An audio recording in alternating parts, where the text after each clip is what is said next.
Shalom saudara, Bapak Ibu dimanapun saudara berada, senang kita ketemu kembali untuk belajar firman Tuhan pada hari ini. Hari ini juga kita akan belajar sesuatu yang sangat luar biasa saudara, cerita yang sangat ikonik di dalam firman Tuhan, yang pastinya akan memberkati kita semua. Tapi sebelum itu, mari kita masuk ke dalam pujian dan penyembahan untuk mempersiapkan hati kita. Mari kita menyembah Tuhan, saya ajak saudara untuk memuji Tuhan. Saya ajak saudara dimanapun saudara berada untuk berdoa kepada Tuhan, untuk sapa Dia. Radabasi kita bayar, radabasi kita. Radabaya ralaya radabasi kita. Kami sapa Kau Tuhan, Allah yang baik.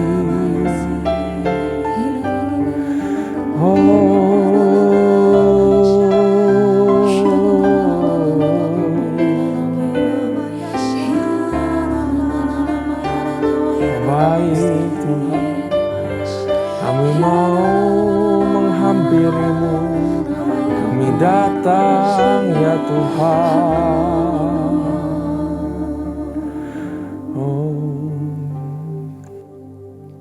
Sebab Engkaulah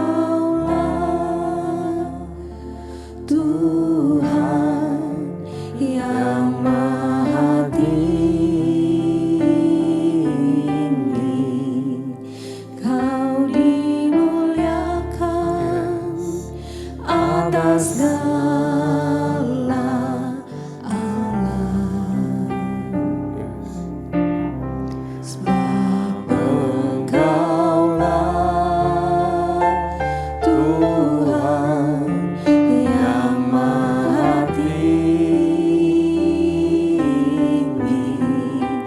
Kau dimuliakan atas segala alam.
Praise you, Lord.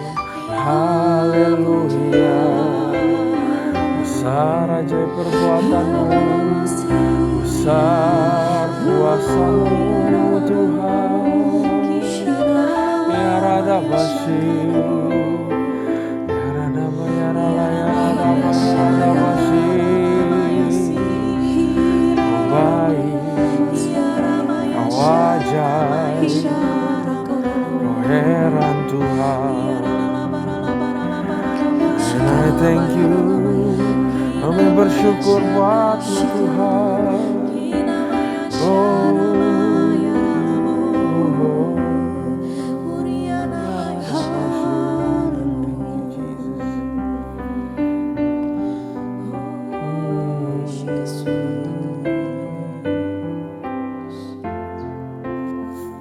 Yesus Tuhan, Kau layak dipuji, ditinggikan atas seluruh bumi. Ajaib kuasa-Mu, ya Allahku, ku kagum hormat padamu. Yesus Tuhan, Kau layak dipuji, ditinggikan atas seluruh bumi. Heran kasih-Mu di hidupku, Yesus kekuatanku. Kau Allah yang besar, ajaib dan mulia. Kau Yesus yang selalu membuatku terpesona. Segala pujian bagi-Mu ya Tuhan. Hanya Kau yang layak ku agungkan. Kau Allah yang besar, ajaib dan mulia. Kau Yesus yang selalu membuatku terpesona. Segala pujian bagi-Mu ya Tuhan. Hanya Kau yang layak ku agungkan. Yesus Tuhan, Kau layak dipuji, ditinggikan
Makasih Tuhan, makasih Bapa buat berkat setiamu, perlindunganmu.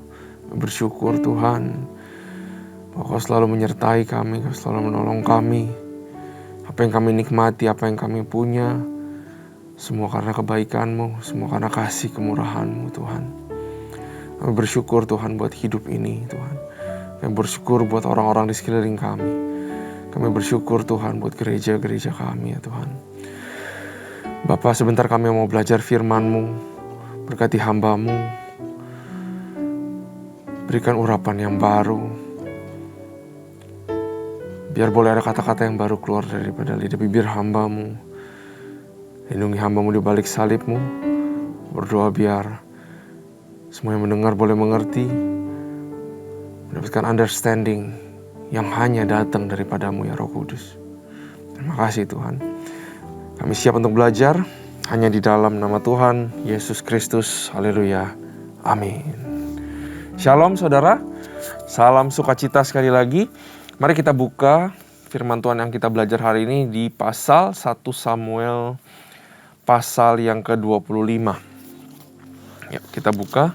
Saudara siapkan catatan. Karena ada baiknya kita untuk mencatat, saudara. Kita bisa mengulang. Dan apa yang dicatat itu kita bisa review kembali. Dan itu tidak akan hilang.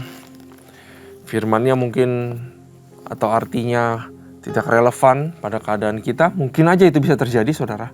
Tapi selama kita catat, kita bisa diingatkan kembali sama Roh Kudus untuk kembali melihat. Dan siapa tahu itu jawaban yang kita butuhkan. Nah, 1 Samuel pasal 25 lanjutan daripada 1 Samuel pasal 24. Di mana pasal 24 Daud baru aja tidak menyentuh orang yang diurapi Tuhan, yaitu Saul. Ya, semua bilang ini saatnya kamu bunuh Saul di pasal 24, tapi Daud bilang enggak. Rasanya ini bukan jalan Tuhan, bukan keinginan Tuhan. Kalau Tuhan pengen saya jadi raja sekarang, rasanya Dia yang akan bergerak dan men-setting segala sesuatu. Bukan saya yang merebut kerajaan dengan tangan saya dan harus berlumuran darah terhadap orang yang diurapi Tuhan. Itu prinsipnya Daud. Jadi dia bisa mengekang diri, dia bisa mengontrol, dia bisa menguasai diri, luar biasa banget. Tapi Daud hanyalah manusia. Nah, kita akan lihat nanti Daud ada sedikit melakukan kesalahan di sini. Pasal 25, kematian Samuel dengan judul. Mari kita baca sama-sama. Dan matilah Samuel, seluruh orang Israel berkumpul meratapi dia dan menguburkan dia di rumahnya di Rama. Dan Daud berkemas lalu pergi ke padang gurun Paran. Jadi keadaan Daud, dia baru aja tidak membunuh Saul. Mungkin ada tenang di dalam hatinya, sementara Saul mungkin tidak akan mengejar dia. Mungkin dia juga masih ragu-ragu nih, Saul bakal balik ngejar dia apa enggak. Tapi setidaknya for a while, pasti Saul tidak ngejar dia. Nah, tapi hatinya cukup digelisahkan. Jadi memang ada suasana hati dan emosi yang mungkin tergoncang di dalam diri Saul karena dia mengetahui bahwa Samuel mati. Saat pada zaman Israel itu, benar-benar orang yang dipandang yang menjadi the man of God itu Samuel. Dan bahkan Samuel sendirilah yang mengurapi Daud. Bayangkan bagaimana pentingnya sosok Samuel di kehidupan Daud. Ya, makanya Daud berkemas. Daud mendengar cerita itu mungkin, saudara. Karena seorang imam yang meninggal, pasti di seluruh Israel terberitakan kabarnya. Nah, Daud, Nabal, dan Abigail. Ada 3 karakter. Artinya Tuhan mau belajar 3 hal terhadap 3 karakter. Kita harus ingat, saudara, kalau baca firman Tuhan, ada karakter apa?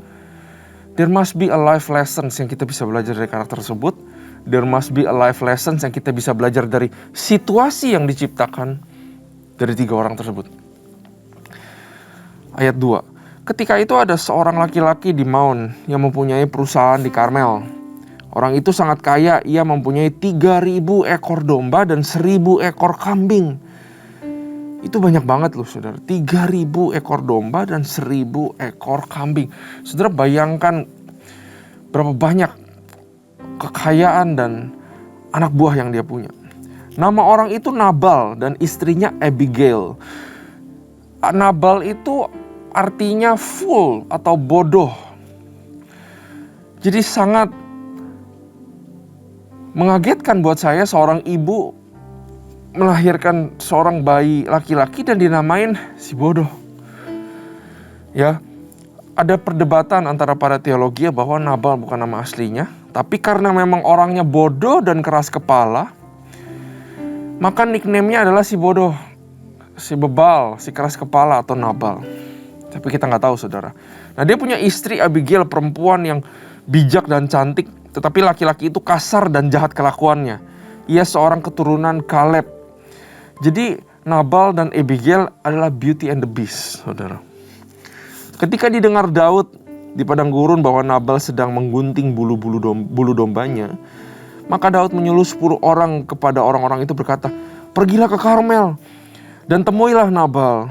Tanyakanlah keselamatannya atas namaku dan sampaikanlah salam ini kepadanya, selamat." Artinya congratulations ya. Sekarang saatnya panen bulu-bulu domba, saatnya dapat cuan. Selamatlah engkau, selamatlah keluargamu, selamatlah segala yang ada padamu. Jadi mau memberikan congratulation. Baru-baru ini aku mendengar bahwa engkau mengadakan pengguntingan bulu domba, adapun gembala-gembalamu yang ada dengan kami tidak kami ganggu. Dan tidak ada sesuatu yang hilang daripada mereka selama mereka ada di Karmel. Tanyakanlah kepada orang-orangmu, mereka tentu akan memberitahukan kepadamu, sebab itu biarlah orang-orang ini mendapat belas kasihanmu. Bukankah kami ini datang pada hari raya? Hari raya apa, saudara? Kalau gunting bulu domba dan panen itu seperti festival kalau zaman dahulu. Seperti hari raya, bersuka cita, menjadi generous. Yang jadi bosnya atau ownernya itu udah biasa. Kalau bagi-bagi rejeki kepada tetangga, kepada keluarga, kepada semua orang yang datang, dikasih makan, diberikan rejeki, hari raya. That's normal. Berikanlah kepada hamba-hambamu ini dan kepada anakmu Daud apa yang ada padamu. Stop dulu di ayat 8. Jadi Daud menyuruh anak-anak buahnya pergi di saat yang tepat. Bukan di saat yang gak tepat loh, saudara. Untuk meminta sesuatu kepada Nabal. Ya, untuk mendapatkan rezeki, untuk mendapatkan sebagian, mungkin makanan, minuman, mungkin mendapatkan bulu domba. Karena memang Daud kan sekarang sedang dikejar-kejar. Dia harus bertanggung jawab terhadap 600 orang yang ada padanya. Dan juga memang Daud menjagai gembala-gembalanya si Nabal. Gak pernah diapa-apain, saudara. Gak pernah dijarah. Ya, jadi Daud make sense. Mungkin memang sedang ada kebutuhan dan juga in a manner bertanyanya, yaitu pada hari raya festival, saat dimana seharusnya mereka membagikan rezeki. Ya, ayat 9, ketika orang-orang Daud sampai ke sana, berkatalah mereka kepada Nabal atas nama Daud, tepat seperti yang dikatakan kepada mereka. Kemudian mereka menanti. Ya, tetapi Nabal menjawab anak buah Daud itu, katanya, "Siapakah Daud? Siapa anak Isai itu? Pada waktu sekarang ini ada banyak hamba-hamba yang lari dari tuannya. Masakan aku mengambil roti, air minumku, hewan bantaian yang kubantai bagi orang-orang pengguntingku untuk memberikannya kepada orang-orang yang aku nggak tahu dari mana mereka datangnya." Ya, jadi ada kemungkinan besar, saudara, kalau Nabal itu tahu lah Daud itu siapa, makanya dia tahu tentang Isai, saudara. Ya. Nah, ayat 12, lalu orang-orang Daud itu berbalik pulang. Setelah sampai, mereka memberitahukan kepadanya tepat seperti yang dikatakan kepada mereka. Kemudian berkatalah Daud kepada orang-orangnya. Dengarkan baik-baik, saudara. Jadi Daud tersinggung dan dia bilang, "Kamu masing-masing sandanglah pedang." Lalu mereka masing-masing menyandang pedangnya. Daud sendiri pun menyandang pedangnya. Sesudah itu kira-kira 400 orang maju mengikuti Daud, sedang 200 orang tinggal menjaga barang-barangnya. Ya. Nah, apa yang terjadi sama Daud, saudara? Di gua dengan Saul, Daud begitu lembut, tender, dan gentle. Tapi di sini disinggung sama orang yang bodoh, orang yang harusnya ya udahlah dia emang orang bodoh. Ya udahlah dia emang orang begitu, ya udahlah ngapain kita nyusah-nyusahin hati, ya udahlah Gitu ya, kita sering begitu. Tapi Daud enggak. Daud di sini amarah. Daud tersinggung dan dia mau bantai semuanya. Satu rumah semua dia mau bantai. Habis sama Daud. Nah, kita bisa lihat di sini, saudara. Tadi saya bilang, dia mendengar kematian Samuel. Mungkin that's troubling his heart. Sehingga saat ini hatinya gak beres dan dia berespon dengan jelek. Tapi di lain sisi kita belajar satu prinsip bahwa sesempurnanya seorang manusia seperti Daud, dia bukanlah orang yang sempurna, saudara. Dia mau bantai orang. Saudara tahu nanti dia melakukan perzinahan dengan Bathsheba, suaminya Uria, orang Het, dibunuh. Assassin, direncana pembunuhan. Dan saudara tahu, Daud seorang raja yang baik, pemimpin yang baik, penyembah yang baik, pencari hati Tuhan yang baik. Tapi dia bukan bapak yang baik. Anak-anaknya semua hancur berantakan. Dia gak berhasil menurunkan apa yang dia punya, value yang begitu luar biasa kepada keturunannya. Namun demikian, orang yang tidak sempurna seperti ini pun dipakai Tuhan dan disertai luar biasa. Ini menunjukkan bahwa adanya kasih sejati, kasih karunia daripada Tuhan kepada manusia. Saat ini kepada Daud. Tapi saya mau beritahu, waktu Yesus mati di kayu salib, seluruh kasih penyertaannya itu buat kita semua, saudara, dan buat saudara. Kita semua gak ada yang sempurna, sama seperti Daud. Tapi saya percaya, karena kematian Kristus, berkatnya yang gak layak, itu menjadi buat kita.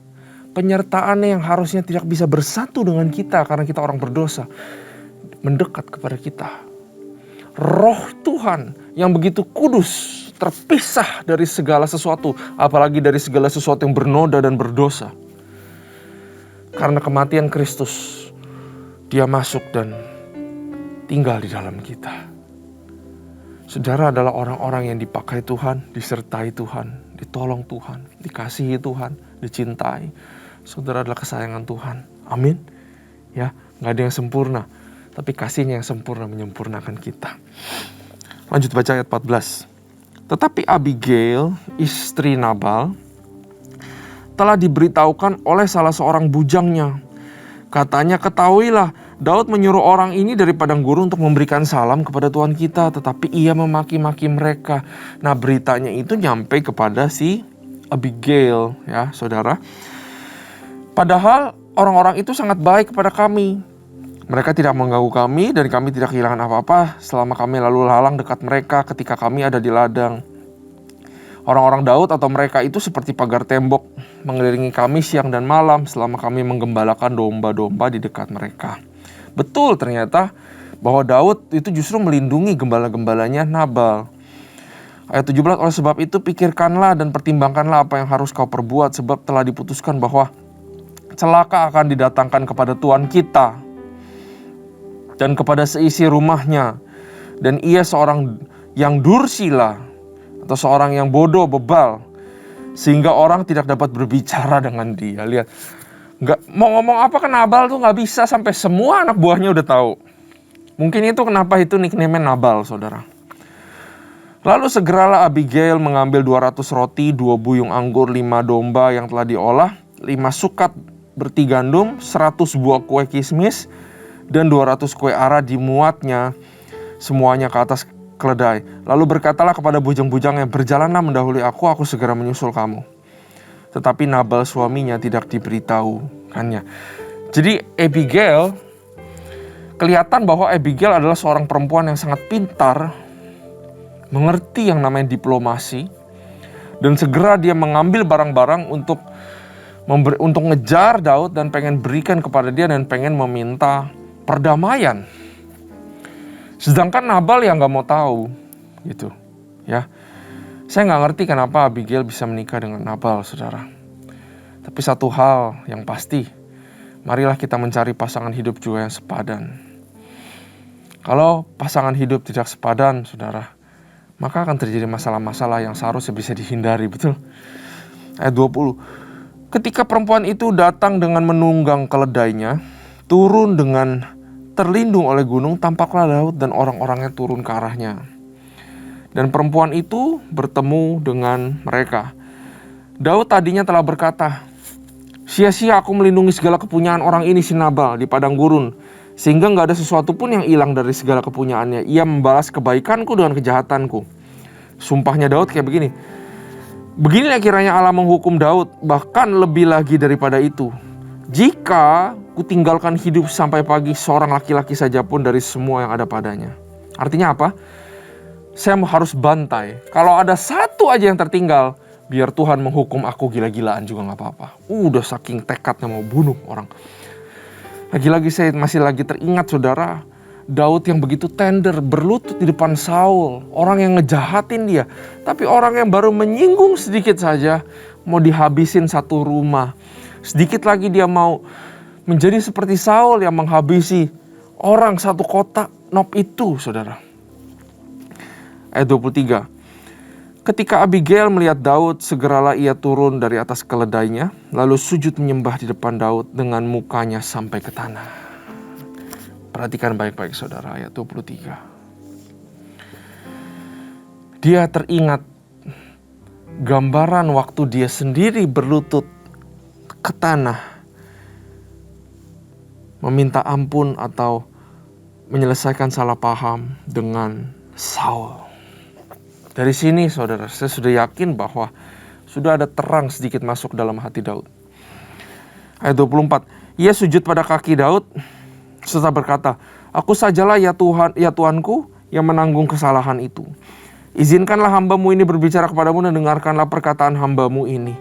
Abigail memulai dengan humility, dengan kerendahan hati. Begitu juga Daud waktu itu memulai dengan kerendahan hati. Janganlah kiranya Tuanku mengindahkan Nabal orang yang dursila itu, sebab seperti namanya demikianlah ia Nabal namanya dan bebal orangnya. Tetapi aku hambamu ini tidak melihat orang-orang itu yang Tuanku suruh. Oleh sebab itu Tuanku, demi Tuhan yang hidup dan demi hidupmu yang dicegah Tuhan daripada melakukan hutang darah dan daripada bertindak sendiri dalam mencari keadilan. Wah, ini udah pasti Tuhan memakai mulut Abigail untuk mengingatkan Daud bahwa kamu gak cari keadilan sendiri, kamu gak kotorin tanganmu pakai darah ke Saul, tapi kamu sekarang mau melakukan itu ke Nabal. Biarlah menjadi sama seperti Nabal musuhmu dan orang yang bermaksud jahat terhadap Tuanku. Oleh sebab itu, pemberian yang dibawa kepada Tuanku oleh budakmu ini biarlah diberikan kepada orang-orang yang mengikuti Tuanku. Jadi dikasih upeti dari Abigail.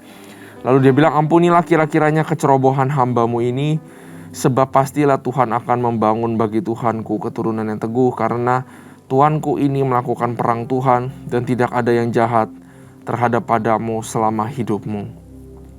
Jika sekiranya ada seorang bangkit mengejar engkau, dan ingin mencabut nyawamu, maka nyawa Tuanku akan terbungkus dalam bungkusan tempat orang-orang hidup pada Tuhan Allahmu, tetapi nyawa para musuhmu akan diumbankannya dari dalam salang umban. Apabila Tuhan melakukan kepada Tuanku sesuai dengan kebaikan dan difirmankannya kepadamu dan menunjuk engkau menjadi raja atas Israel, maka enggak usah Tuanku bersusah hati, menyesal karena menumpahkan darah tanpa alasan, dan karena Tuanku bertindak sendiri dalam mencari keadilan. Dan apabila Tuhan berbuat baik kepada Tuanku, ingatlah kepada hambamu ini. Luar biasa saudara. Satu perkataan yang bisa dikeluarkan seorang perempuan ini luar biasa minta ampun. Dia mulai dengan kerendahan hati. Lalu dia mulai dengan kata-kata yang bilang, kamu bisa bunuh Nabal, tapi buat apa? Karena dia orang bodoh. Kamu nyusahin dirimu sendiri. Lagi pula kamu orang yang diberkati Tuhan. Lagi pula kamu orang yang dinobatkan jadi raja, ya, dipuji memang, tapi itu suatu kebenaran. Karena kamu akan jadi raja, buat apa kamu hutang darah? Dalam tanda kutip, bukankah kamu juga tidak berhutang darah terhadap orang yang diurapi Tuhan? Saul, Daud pasti nangkepnya seperti itu. Ya. Nah, prinsip apa yang diberikan kepada kita, saudara? Buatlah keputusan yang sekarang kita putuskan, tapi kita tidak sesali di hari nanti. Itu yang Tuhan ngomong pada kita. Hati-hati di dalam membuat keputusan, pelan-pelan di dalam membuat keputusan. Kenapa Daud nggak nanya Tuhan? Daud selalu nanya Tuhan, saudara, kalau saudara perhatikan. Tapi karena hatinya mungkin sedang panas, sehingga dia bereaksi dan mengikuti feelingnya. Jangan ambil keputusan karena feeling. Jangan ambil keputusan karena orang lain bilang itu. Jangan ambil keputusan karena cocok-cocok. Oh, ini kayak jalan dari Tuhan. Tapi ambil keputusan dengan tanya dia. Hati-hati, jangan ambil keputusan yang nanti kita sesali selamanya. Ya, intinya begitu. Ayat 32. Lalu berkatalah Daud kepada Abigail, "Terpujilah Tuhan Allah Israel yang mengutus engkau menemui aku pada hari ini." Daud tahu ini Abigail dipakai Tuhan untuk memberikan nasihat kepada Daud. "Terpujilah kebijakanmu, dan terpujilah engkau sendiri bahwa engkau pada hari ini menahan aku daripada melakukan hutang darah dan daripada bertindak sendiri dalam mencari keadilan. Tetapi demi Tuhan Allah Israel yang hidup, yang mencegah aku daripada berbuat jahat kepadamu, jika engkau tadinya tidak segera datang menemui aku, pasti tidak ada seorang laki-laki pun yang tinggal hidup pada Nabal sampai fajar menyingsing." Lalu Daud menerima dari perempuan itu apa yang dibawanya untuk dia dan berkata kepadanya, "Pulanglah dengan selamat ke rumahmu. Lihatlah aku mendengarkan perkataanmu dan menerima permintaanmu dengan baik." Keunggulan daripada Daud, saudara, yang harus kita belajar semua adalah ini orang cepat sadar. Bertobat punya syarat sebelum bertobat, yaitu sadar dulu. Tanpa sadar orang susah bertobat dan gak bisa balik. Orang harus sadar dulu. Daud punya hati yang begitu baik, yang begitu lembut. Orang ini gampang sadar. Tapi mungkin gampang juga diinfluensi. Tapi marilah kita belajar bahwa jadilah orang-orang yang gampang sadar. Bahwa kalau apa yang kita lakukan ada yang salah, sadar. Jangan keraskan hati, tapi belajar untuk sadar. Sadar bahwa saya lakukan salah. Sadar bahwa selama ini saya memimpin dengan cara yang salah mungkin. Sadar selama ini saya selalu bicara sama orang dengan cara yang salah. Ya, gak perlu malu, saudara. Karena sadar akan menuntun kita kepada pertobatan. Dan pertobatan akan membuat diri kita jauh lebih baik lagi daripada sebelumnya. Ayat 36. Sampailah Abigail kepada Nabal dan tampaklah Nabal mengadakan perjamuan di depan di rumahnya. Seperti perjamuan-perjamuan raja-raja, Nabal riang gembira dan mabuk sekali. Sebab itu tidaklah diceritakan perempuan itu sepatah kata apapun kepadanya sampai fajar menyingsing. Tetapi pada waktu pagi ketika sudah hilang mabuk Nabal itu, diceritakanlah kepadanya oleh istrinya segala perkara itu. Lalu terhentilah jantungnya dalam dada dan ia membatu. Dan kira-kira 10 hari sesudah itu Tuhan memukul Nabal sehingga dia mati. Ketika didengar Daud bahwa Nabal telah mati, berkatalah ia, "Terpujilah Tuhan yang membela aku dalam perkara penghinaan Nabal terhadap aku dan yang mencegah hambanya daripada berbuat jahat. Tuhan telah membalikan kejahatan Nabal ke atas kepalanya sendiri." Kemudian Daud menyuruh orang untuk berbicara dengan Abigail tentang mengambil dia menjadi istrinya. Para hamba Daud datang kepada Abigail di Karmel dan berkata kepadanya, "Demikian Daud menyuruh kami kepadamu untuk mengambil engkau menjadi istrinya."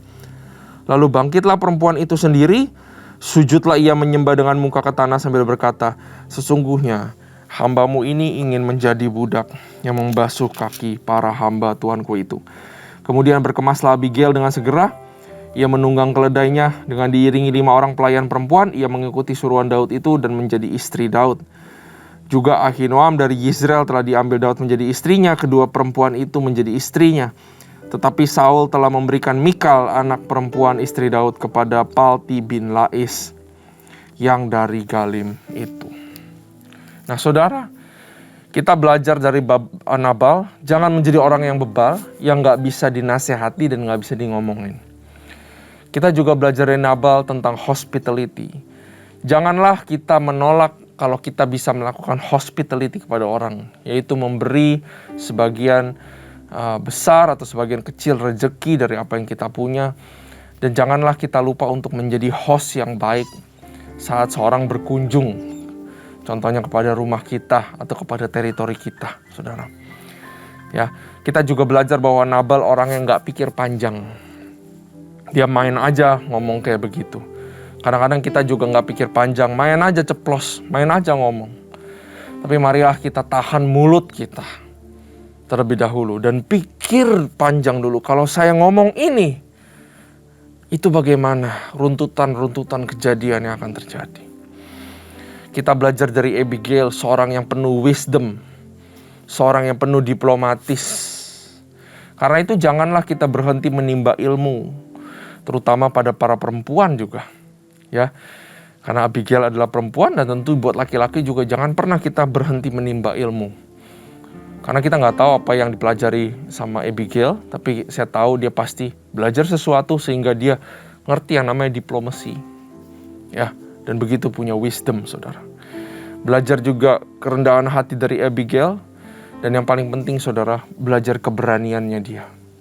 Untuk berdiri pada sesuatu yang benar dan berani konfront Daud, itu luar biasa banget. Yang kita belajar sama Daud tadi adalah cepat untuk sadar dan terus bisa mengampuni. Ya, Daud juga akhirnya mengampuni Nabal. Nah, ada satu hal terakhir, saudara, yang saya harus highlight sini sebelum kita selesai pembelajaran. Di dalam kasih mesra Tuhan ada yang namanya nasihat. Dari awal sampai hampir terakhir, waktu Tuhan akhirnya memukul Nabal, kita nggak lihat sama sekali bahwa ada Tuhan di cerita ini yang menginfluensi Abigail atau Daud atau apa. Tapi kita bisa lihat bahwa Daud disertai yang namanya nasihat. Dan nasihat itu adalah penyertaan Tuhan di dalam kehidupan kita. Kadang-kadang kita nggak perlu atau Tuhan tidak berbicara langsung pada kita. Tuhan mungkin tidak hadir dalam mimpi.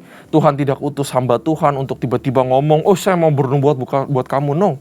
Tapi kadang-kadang ada orang yang menegur dan menasihati. Dan saya mau beritahu bahwa orang-orang yang berani menegur dan menasihati itu mereka mempertaruhkan pertemanan mereka dengan kita. Mereka mempertaruhkan hubungannya. Bisa jadi kalau ditegur saya tolak, retak udah selamanya. Tapi orang-orang seperti itu yang berani konfront dengan apa yang saya salah, menasihati saya. Orang-orang itu lebih daripada emas dan perak, saudara. Karena dia pengen kita menjadi lebih baik. Abigail punya keberanian. Jadi jangan kira orang yang menegur itu orang yang berada di atas kita enak. Enggak, saudara. Mereka juga punya sesuatu yang at stake, yang dirisikokan. Nah, kita yang sebagai penerima nasihat haruslah punya kerendahan hati untuk bisa menerima nasihat. Kalau saya ingatnya selalu begini, selama kalau saya nyisir atau mengatur rambut, saya masih butuh kaca. Artinya saya masih butuh nasihat di dalam kehidupan ini. Nasihat adalah bentuk penyertaan daripada Tuhan.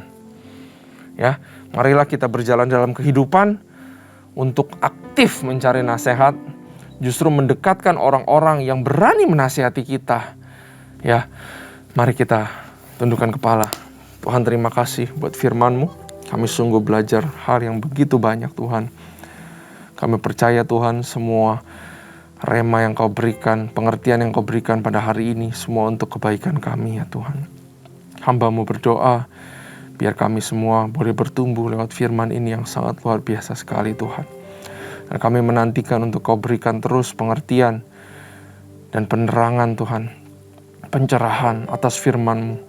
Supaya begitu banyak rahasia yang boleh diungkapkan dan tertanam di dalam hati kami. Dan kami bertumbuh menjadi orang yang lebih baik. Terima kasih, Tuhan. Kami serahkan semuanya pada tangan-Mu. Hanya di dalam nama Tuhan Yesus Kristus. Haleluya. Amin. Tuhan Yesus memberkati.